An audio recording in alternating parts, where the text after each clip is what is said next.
Hola a todos, muchas gracias por ver este video. Vamos a ver en este video varios trucos de Power Apps que son bastante utilizados. Nosotros en el día a día lo utilizamos bastante. Inicialmente vamos a mostrar 6 trucos, pero obviamente pues en el video quizás veremos uno que otro adicional. Pero primero, nuestra introducción.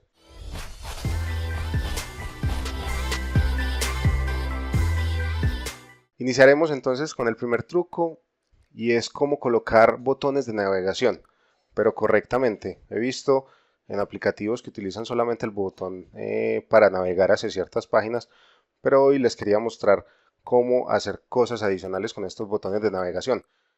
El primero es colocamos un botón normal como en insertar, botón, de la forma que siempre lo hacemos y podemos de esta forma ir a la propiedad onSelect, que es la propiedad que nos indica qué hacer cuando el botón sea presionado. Le damos navegar y aquí indica las páginas que tenemos creadas en nuestra aplicación. Podemos colocar, por ejemplo, resaltar elemento seleccionado, que es la siguiente que tenemos en el orden, aunque pues claramente podemos ir a cualquier página y vamos a ver unas opciones adicionales. Si le damos coma, si tenemos Power Apps en inglés es coma, si lo tenemos en español es punto y coma. Pues lo único que cambia junto con la secuencia de las acciones cuando tenemos varias, que en inglés es con punto y coma y en español es con doble punto y coma. Tenemos unas opciones de transiciones entre pantallas que son efectos. Esto no agrega ninguna funcionalidad, además de la parte estética. En este caso le voy a dar none, que es como ninguna funcionalidad de transición. Lo que les quería mostrar aquí es cómo utilizar variables de contexto para pasar de una página a otra alguna variable, alguna información que necesitemos. Sabemos que en Power Apps tenemos dos tipos de variables, unas globales que se establecen con set y otras locales que son por página, que se establecen con update context. Entonces, en este caso podemos transferir una variable local de una pantalla a otra si la necesitamos. Entonces podemos colocar, por ejemplo, el nombre de la variable o del contexto. Entonces podría ser un número. Entonces variable número. Para establecerla abrimos corchetes, luego el nombre de la variable y damos dos puntos y podemos colocar un número, por ejemplo el número 10. Cerramos corchetes y cerramos con paréntesis la función. Entonces aquí ya nos queda un botón, podemos ir, pasar variable local, vamos hacia el botón y vamos a ver cómo funciona. Vamos a la siguiente página y aquí vamos a colocar un texto que simplemente nos va a mostrar esa variable que estamos mandando del otro. Entonces aquí nos aparece var número y vamos a ver ahorita, coloquémoslo, lo voy a colocar un poco más grande en 18 y en color rojo. Vamos ya a probarlo, pasar variable local y vemos que aquí nos aparece el número 10. Si quisiéramos hacer obviamente algo dinámico, pues rara vez necesitamos pasar algo estático, le podemos colocar por ejemplo un input. Entonces aquí podemos colocar número a enviar y podemos establecer, este es el text input 2, podemos establecer que no nos envíe eso, sino que nos envíe lo que sea que enviemos en text input 2. Entonces text input 2.text, la propiedad texto de ese input que tenemos ahí. Entonces vamos a ver, si yo quiero enviar por ejemplo el 147, le doy pasar variable local y ya nos va a traer ese. Inclusive pues no solamente funciona con números, sino con cualquier cosa que le enviemos, Juan o lo que sea. Entonces de esta forma podemos pasar de una pantalla a otra variables. Podemos enviar una o varias, obviamente lo podemos hacer. Bueno, ya estando en esta página, vemos que tenemos un botón que se llama volver y que nos envía a la página donde estábamos inicialmente. Ese es el segundo truco y es no solamente utilizar Navigate, sino que hay una funcionalidad que se llama Back. Esa funcionalidad Back lo que hace es que nos devuelve a la página donde estábamos anteriormente.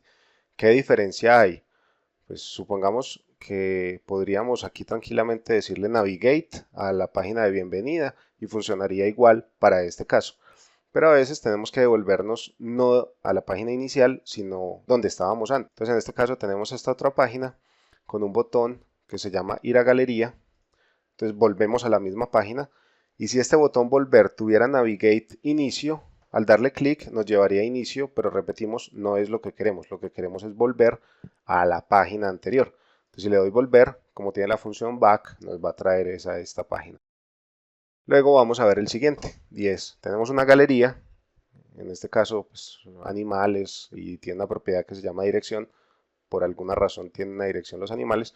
Vemos que es un problema muy común y es que al nosotros crear una galería, vamos a ver por ejemplo aquí, si yo le doy simplemente nueva pantalla y agrego una galería por defecto, pues él nos va a traer primero a dónde se desea conectar. Estamos utilizando en este caso Common Data Service o Dataverse.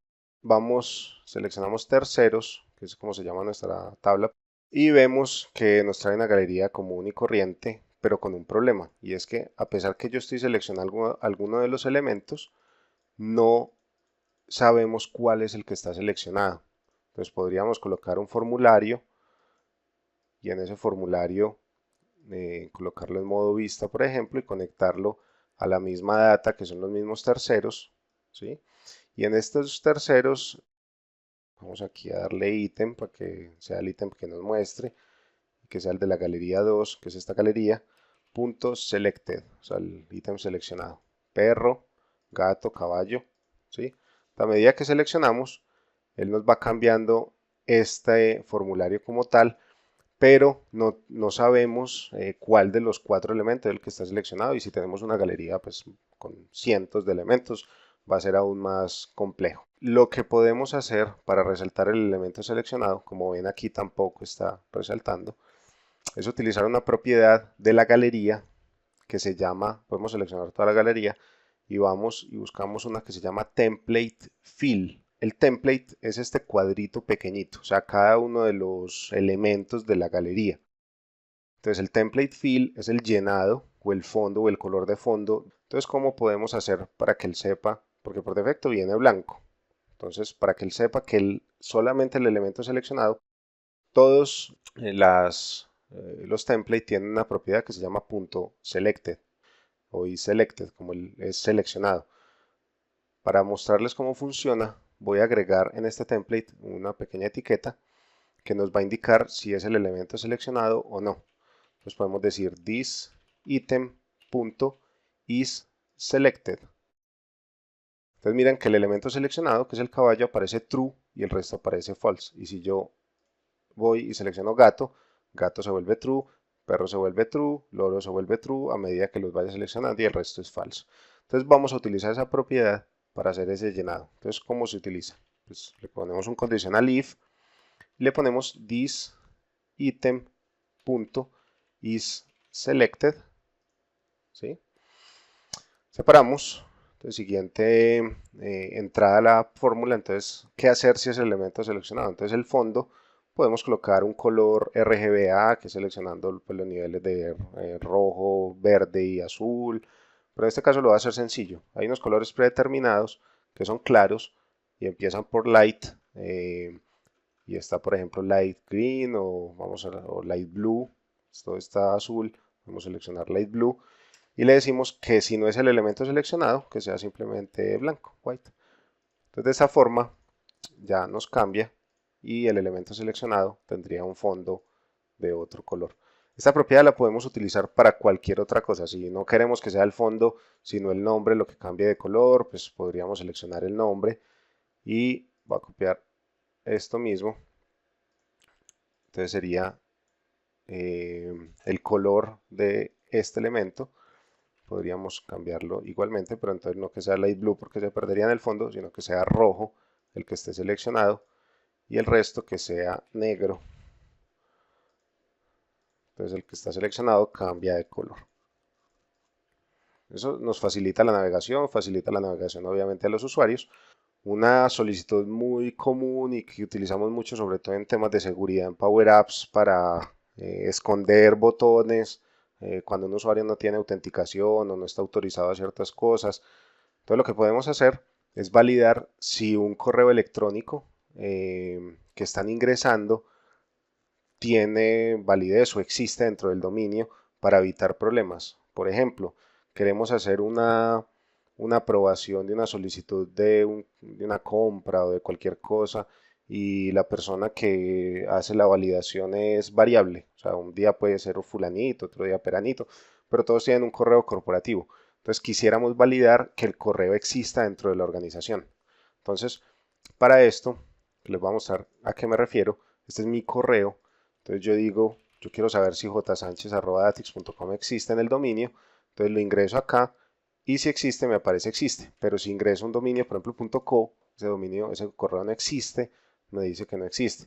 Si ingreso, así el dominio esté bien, pero ingreso un nombre que no exista, como fulanito, ese correo no existe dentro del dominio, entonces me aparece que no existe. Pero si agrego otro que sí exista, como este, me va a aparecer que sí existe. Entonces de esa forma podemos validar para evitar errores en el ingreso de correos electrónicos de usuarios de nuestro dominio. Cabe recalcar que estos correos tienen que estar en el Azure Active Directory de la empresa con la que estemos trabajando. No es para validar si es un correo válido de un cliente o de un tercero, no.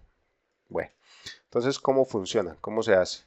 Primero, tenemos un campo input de texto. Este es básico, no tiene nada configurado además de muestra que muestra ahí para el usuario como una guía.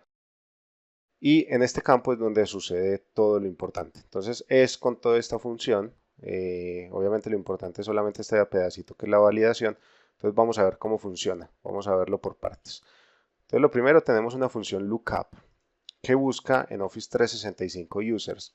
Esto es una conexión que no viene por defecto en Power Apps. Entonces tenemos que ir a buscarla. ¿Cómo? Vamos a datos y en datos vamos a buscar esta conexión. Si ustedes no la tienen, porque repito, no viene por defecto, hay que buscarla dentro de los conectores. Entonces podemos simplemente buscar aquí Office y nos va a aparecer la conexión. Office 365 Users. También está la de grupos, hay varias, está Outlook, porque podemos enviar correos directamente de Power Apps. Bueno, podemos hacer muchas cosas, pero esta es la que necesitamos para esta validación. Es simplemente agregarla, validarnos, autenticarnos, es bastante sencillo. Y una vez tengamos esto, ya podemos utilizarla. Para explicar con mayor facilidad, creé esta tabla, que esta tabla, los ítems que va a tener son los de la búsqueda de usuarios en Office 365, entonces vean que nos traen todos los usuarios. Aquí pues lo recorté para no mostrar una tabla muy larga. Y tenemos, por ejemplo, a Rico, entonces tenemos Colombia y Andrés Rico, y tenemos cada uno de los usuarios que tenemos. Entonces, una de las columnas que tiene esta búsqueda, ¿sí? Esta búsqueda de usuarios, una columna es mail. Entonces, este lookup simplemente va a buscar dentro de esa tabla de búsquedas, que es esta que tenemos acá, un mail que corresponda a lo que tengamos escrito en este campo. Y nos va a traer, eso nos trae otra tabla, perdón, no nos trae una tabla sino un registro, porque va a traer el usuario, va a traer si está activa la cuenta, la dirección, el cargo, el departamento y todo eso no nos interesa, simplemente nos interesa que tenga un correo. Esta parte puede, si el usuario existe, va a traer el correo, que va a ser el mismo, jsanchez@datix.com, y si no existe va a estar vacío. Entonces, con esta otra condición, isBlank, buscamos si algo está vacío o no. Entonces decimos, si algo está vacío, ya ponemos un conditional if, decimos no existe. Y si no está vacío es porque existe el correo. Entonces podemos hacer la prueba. Tenemos por ejemplo cgomez@datix, entonces podemos colocarlo aquí @datix.com y apenas lo digitamos, él ya trae un registro que es todo este Gómez, que es Cristian Gómez, ¿sí? Dentro de todos los usuarios. Y de esta parte seleccionamos solo el punto mail y si existe ese punto mail, si no es blank, es porque existe, entonces lo ponemos acá. Y así funciona eso y de esa forma podemos, dentro de un formulario que estamos creando, pues garantizar que la persona no se equivoque a la forma de escribir el nombre, por ejemplo, deshabilitando el botón si el usuario no existe. El siguiente truco es cómo validar un formato. Supongamos, ahorita vimos cómo validar un correo que exista dentro del dominio, pero muchas veces no necesitamos eso, sino que necesitamos que sea un formato válido de correo electrónico y que pertenezca a cierta organización, así sea un cliente, un proveedor o cualquier cosa, que el formato coincida. Entonces vamos a ver una función que se llama isMatch. isMatch, aquí está inclusive, vamos a dejar en la descripción, encontrarán en la descripción cómo utilizar estas funciones. Vamos a dejar este enlace en español de cómo utilizar todas estas funcionalidades, que es bastante robusto cuando queremos hacer cualquier tipo de validación de texto o números, y funciona de la siguiente forma. Supongamos que yo quiero escribir aquí fulanito @gmail.com. ¿Sí? Apenas escribo gmail.com, él me dice, es un correo. O sea, es válido, es un correo válido, cumple que no tiene espacios, que no tiene caracteres que los correos no permitan, que tiene una arroba, seguido de un dominio punto algo. Pero me dice que no es un correo de Datix, ¿sí? Entonces vamos a ver cómo funcionan cada una de estas dos pruebas. Entonces la primera, esta que es un correo, tenemos la funcionalidad ismatch.email.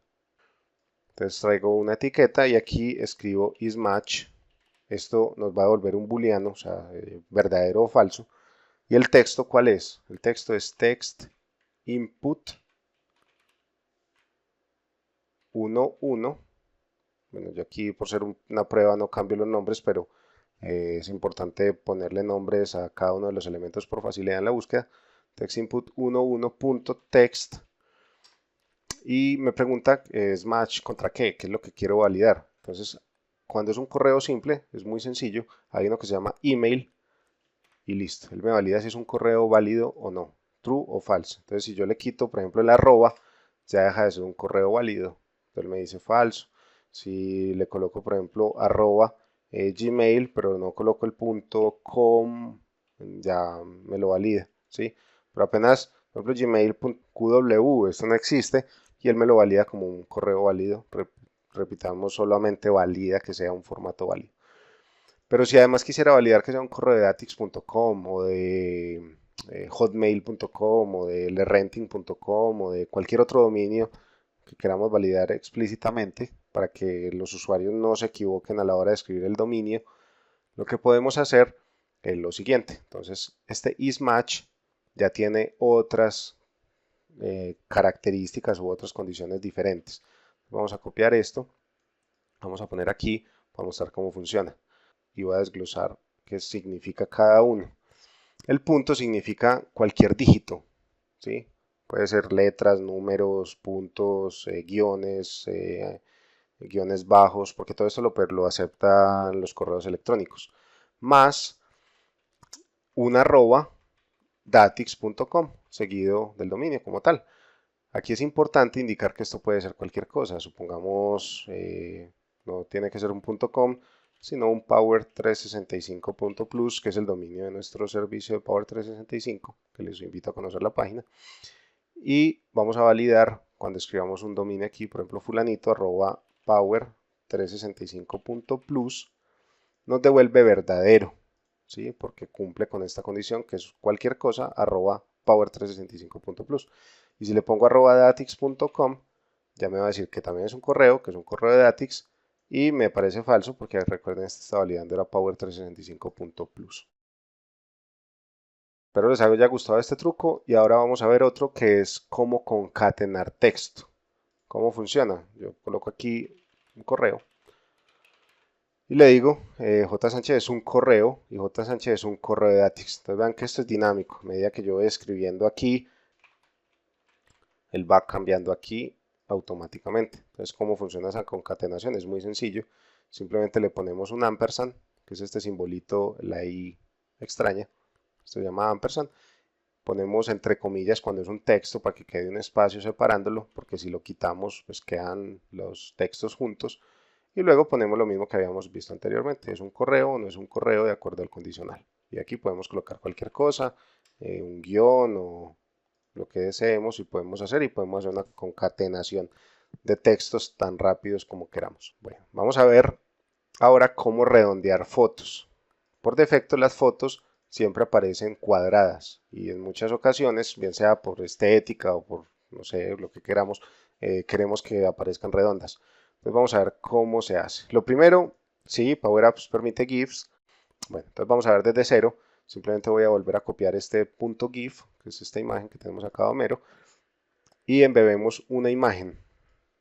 La imagen nos aparece así por defecto y en la característica imagen de este elemento vamos y colocamos entre comillas dobles, la imagen que queremos y aquí nos aparece. La podemos agrandar cuanto queramos, ¿sí? Y vemos que nos aparece cuadrada por defecto. Entonces, ¿cómo hacemos para que quede con la forma que deseamos redondeada? Vamos a una propiedad que se llama posición de imagen, ¿sí? Image Position, por defecto viene Fit, que Fit lo que hace es que ajusta la posición al tamaño, perdón, la imagen al tamaño del cuadro. Pues como ven, la imagen nunca pierde proporciones. Pero tenemos que buscar aquí cambiarlo a una que se llama punto fill, que lo que hace es llenar todo el cuadro. Entonces al llenar todo el cuadro, aquí me faltó una L, al llenar todo el cuadro, vean que a medida que lo agrando, pues la imagen va a intentar llenar todo el espacio. Entonces lo primero es volverla cuadrada del todo. Para esto vamos a la propiedad ancho, podemos poner por ejemplo en 300 y en alto también 300 para que quede un cuadro perfecto. Y luego ven que aquí hay una propiedad que se llama radio del borde. Podemos cambiarlo, por ejemplo, si lo queremos un poquito redondeado, podemos ponerle un 50 y nos queda con los bordes un poquito redondeados. Y si lo queremos poner completamente circular, funciona desde antes, pero la recomendación es ponerle el mismo valor del ancho y del alto, en este caso 300, y ya nos queda una imagen redonda. Y obviamente los bordes son transparentes, entonces a esto podríamos ponerle un fondo.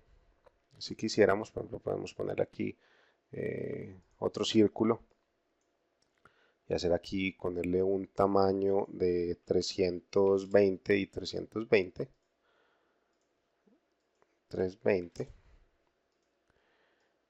Y lo que hacemos es poner la imagen al frente y nos queda como con un bordecito. Obviamente esto también se podría, pues aquí tiene un borde y demás cosas, pero son efectos que podríamos tener. O quizás hacerlo más alargado, que esto ya no lo podríamos hacer por defecto. Eso es todo por hoy. Muchísimas gracias. Esperamos que les hayan gustado mucho los trucos. Recuerden visitarnos en power365.plus, que es la página que tenemos diseñada para nuestro servicio de Power Platform, en donde podrán ver todos los servicios que tenemos de parte de Datix. Utilizamos los 4 elementos de Power Platform para crear soluciones personalizadas y a la medida.